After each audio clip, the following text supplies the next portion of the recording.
Hey guys, it's Cameron here with Emerson Property Management. Every week I bring you tools, tactics, strategies, lessons I've learned, things that have helped me build up a sizable rent portfolio in about 2 years and now manage that portfolio. Today, guys, I want to share a couple questions that the BLM, Bureau of Labor, well, not Land Management, Bureau of Labor suggests. Now, I don't know about you, but I'm a little skeptical of the government. Anytime they do anything, I always scratch my head.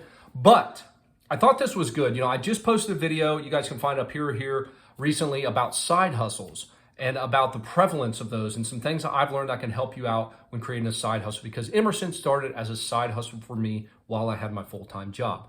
Now, doing a little bit of research and talking about, you know, you always hear that 90% of businesses fail within the first few years. So the success rate is not great for businesses. So I was doing a little research, and the Bureau of Labor suggests anyone looking to go into business for themselves should ask themselves these following questions. Now, there's about 10 of them. So I'm just going to walk through each 10 of these, make a couple comments about them, and just things that I think you really should think about. You know, it's not all sunshine and rainbows when you're in your own business. Like I said, that previous episode on side hustles, we'll talk through some of that and things that I've learned. But I think some of these questions would really help you in determining whether you should go into business for yourself. So, number one, and these are in no particular order. Will becoming self-employed meet my career goals? So this is such a great question because, you know, sometimes like real estate for me when I was in oil and gas, that was a totally different career path for me. I knew though I didn't want to be in oil and gas for the rest of my life. Therefore, I knew that real estate and what that was going to bring me, my side hustle was going to go that way. I'm never going back to oil and gas. I will never go down that route again, ever. So I knew career-wise that I was going to veer off a different path. Now, if you're wanting to be an oil and gas executive and you start a side hustle as a real estate investor, you're kind of diverging, right? Now, I'm not saying don't invest in real estate. I'm just saying you're kind of diverging paths. If you really want, you know, to be a botanist, to do certain things, make sure that that your side hustle will mirror that. You know, pick up, you know, if you want to be a botanist and that's your field, obviously pick up some sort of plant hobby or something, or you want something to do with animals. Your side hustle can be walking dogs or creating a dog walking business or whatever. But make sure that your career development lines up, because your goals over the long term, you're going to want to meet your goals. Otherwise, when it gets hard, and it will get hard, your side hustle will get hard if it's going to be worth a damn. I can guarantee you that. There will be struggles, whether it's because you're having too much success or not enough. So make sure that your overall arching goal of what you want to do with your life and your career aligns. Am I willing to work long hours each day? So if you're not willing to work, you know, one of those things people say, I want to start a business because I want my time back. Guys, that is so far from the truth, because starting a business is like having a child. It's a lot of time involved. You got to be careful. You got to watch it. Things break. I guess I don't know how you break a baby, but I'm sure you could. Anywho, you've got to be careful. You've got to really watch the business. You're developing your processes. You're learning a lot as you go through. We're still learning. You know, Emerson's about 3 years old now, and we're still learning stuff. I've been doing this for over 8 years in real estate, and in the business, my business is only 3 years old officially, and it's like I'm still learning all sorts of things and new challenges when you hire people, when you fire people, when you bring on new properties, different type of properties, different owners. Same thing in your business. Are you willing to put in those hours? Because if you think you're going from a 9 to 5 to a 9 to noon, that ain't going to happen. You're going to have to put in long hours, at least in the beginning, until you can get some income in and get people hired. Do I have the skills in a profession? This is number 3. Do I have skills in a profession, trade, or hobby that can be converted into a business? Again, similar to what we were talking about. If you enjoy animals and being around the pet shelter and stuff like that, maybe it's great to start a dog walking business. If you like making clothes and like the design factor, maybe you can sell some of your design work and consult. There's so many different ways. If you have those skills though, if you're great at design, see if you have those skills to be in your field and develop your business. So make sure you don't have to have any experience in it. It just takes a little bit longer, and it's easier to leverage if you do have skills, right? Those skills can be leveraged in the business. You can get off the ground quicker because it takes a little bit of time when you start a business to develop those technical skills that you need, okay? So if you can use that, you can leverage those into a business. Does my idea, this is number 4, does my idea for a business effectively use my skills and abilities? Similar question. I'm not going to beat that too much. If you guys are introverted, you don't want to do a front-facing business where you're going to be talking to people and in sales, right? If you're, you don't like conflict, you don't join property management, because that's all it is. It's just conflict with the leases, with the tenants and owners. You have to enforce that. It's not one of the businesses you can sit back on your hands. Just make sure you guys align. And honestly, you don't have to. I mean, the questions kind of, when you start out, you'll need to, but you can hire for those positions. You just need the money coming in, the income coming in to be able to afford to hire that position. So think about that. The next question, am I a good planner and organizer? This is so imperative. I can't tell you enough. I used to not do weekly meetings or daily meetings with my team, especially with being remote. That was a big no-no because we started getting unorganized. You have to stay organized. When you're working for somebody else, they tell you, hey, we got a Monday morning meeting at 9. We've got this meeting at this. We got a weekly reoccurring meeting with the boss, with here. You have to set that up. It's your business. Whether that's a weekly meeting with yourself, just to talk through what you want to do, or whether that's a weekly meeting with your team, or daily this or daily that, set up some sort of organization system and plan. We use Trello as a property or a project management software that helps us out. There's umpteen different softwares you can use. I'm just using that as an example. But get organized. Try to get rid of paper and stuff. I found that to be extremely useful. Get everything online or on your phone and plan. The next one, can I make my own decisions?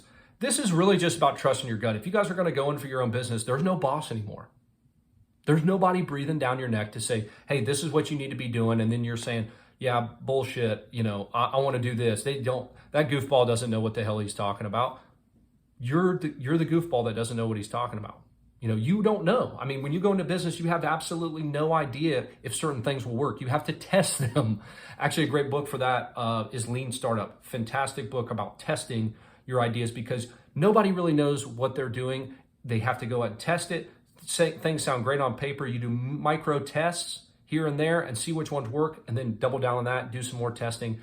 But yeah, be able to make those decisions and say, hey, I want to go through, I want to do this. I want to make this design. I want to manage these kind of properties. I want to invest in this market, whatever it is, and design, be able to make your own decisions in that.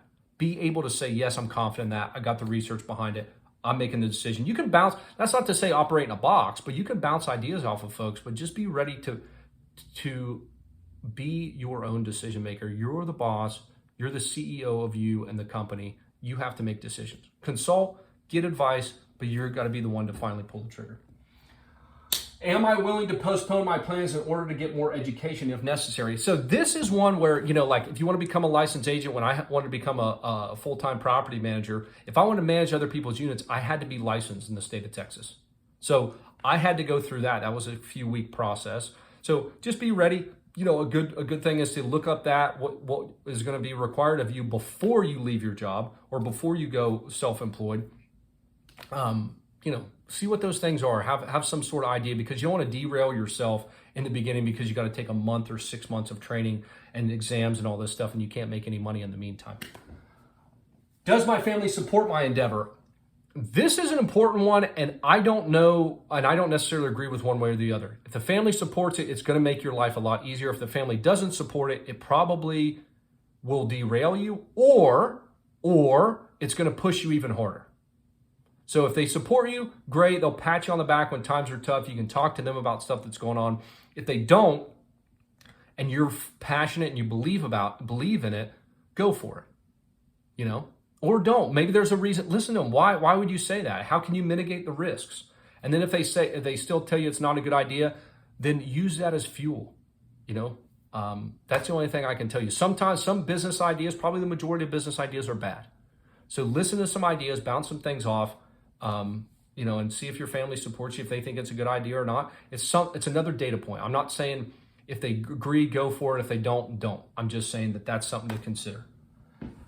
Can I afford the financial and emotional risks of this business if this business fails? What did I say in the beginning? More businesses fail than not.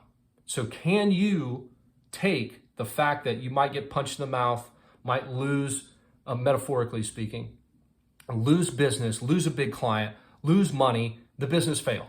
Can you handle that? Can you take a $10,000 loss? You put aside $10,000 to start this business and the account starts running dry. Are you able to go back to work, able to suffer that loss? Is it going to totally derail you in everything else you do going forward? Now, that's a question for you. I can't answer that question for you. I knew that worst case scenario, I go get a job just like I had, I started with. My worst case scenario, everybody else is 9 to 5. So it's something to think about with you. Now, you don't want to get yourself hundreds of thousands of dollars in debt and be digging that out for 10 or 15 years, digging yourself out of that massive hole.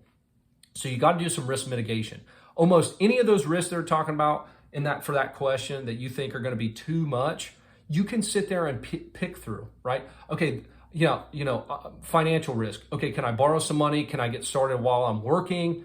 Can I do it nights and weekends and then build up? And then, do I have a certain number that I want to lose? Okay, hey, I will lose up to $5,000 or $10,000. I'm still contributing to my 401. I'm still contributing to my Roth IRA. This is the amount of money I'm willing to lose on this business. Perfect. That's where you can start. So just think about that stuff, guys. Put some bumper rails in. That was it. I'm not going to go back through them because there's a lot there.